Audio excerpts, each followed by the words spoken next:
لە ژمارەیەک وڵات و ناوچەی جیهاندا چالاکی و مەراسیمی بەرفراوان بە بۆنەی ڕۆژی جیهانی قودسەوە بەڕێوەچوو.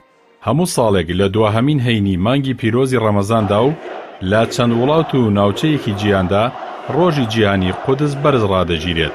ئەم ساڵیشکە ئەو ڕۆژە هاوکاتە لەگەڵ باس و خواسی پرۆژەی ئاشتی ئەمریکا بۆ ناوچەکە لەژێر ناوی گرێبەستی سەدا کە بڕیارە لە مانگی داهاتوودا نیوەڕۆکەکەی ئاشکرا بکرێت و کار لەسەر جێبەجێکردنی بکرێت.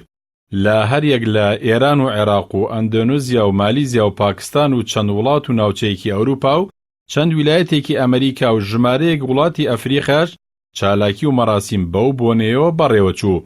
بە پێی زانیاریەکانی تەلەڤیزۆنی فەرمی ئێران تەنها لەو وڵاتەدا لە 950 ناوچەدا یادی ڕۆژی جیهانی قودس کراوەتەوە. لە فەلەستینیش بەتایبەت لە کەرتی غەزا بە بەرفراوانی ڕۆژی جیهانی قودس بەڕێوەچوو.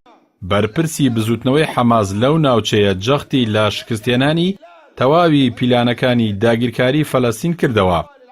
لە تەواوی چالاکیەکانی ڕۆژی جیهانی قودسدا پایتەختبوونی قودس بۆ فەلەستین و شکست پێهێنانی داگیرکاری ئیسرائیل کراوەتەوە. بەو پێی قودس یەکەم ڕووگەی موسڵمانان و ڕێڕەوی پێغەمبەری ئیسلام موحەممەدا دووریتی و خوای لەسەر بێت بۆ ئاسمان.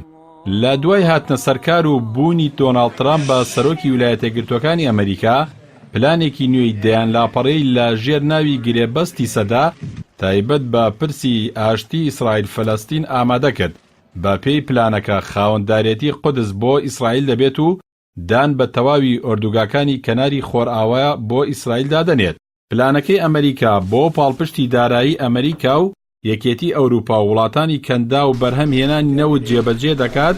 وەک یەکەم هەنگاویش بۆ جێبەجێکردنی پلانەکە لە کۆتایی مانگی ساڵی 2017دا سەرۆکی ئەمریکا بە پێچەوانەی تەواوی کۆمەڵگەی نێودەوڵەتی قودسی وەک پایتەختی ئیسرائیل ناسان. لای خۆشیانەوە فەلەستینەکان گرێبەستی سەدا بە گرێبەستی شوم ناو دەبن و پێیان وایە هەر لە سەرەتاوە بڕیاری مەرگی لێدراوە. مێژووی ڕۆژی جیهانی قودس بۆ دوای سەرکەوتنی شۆڕشی ئیسلامی ئێران دەگەڕێتەوە کە بڕیاردرا ساڵانە لە دواهەمین هەینی مانگی پیرۆزی ڕەمەزاندا بۆ پشتیوانی و سەرخستنی دۆسیەی فەلەستین خۆپیشاندان و ناڕەزایەتی ئەنجام بدرێ.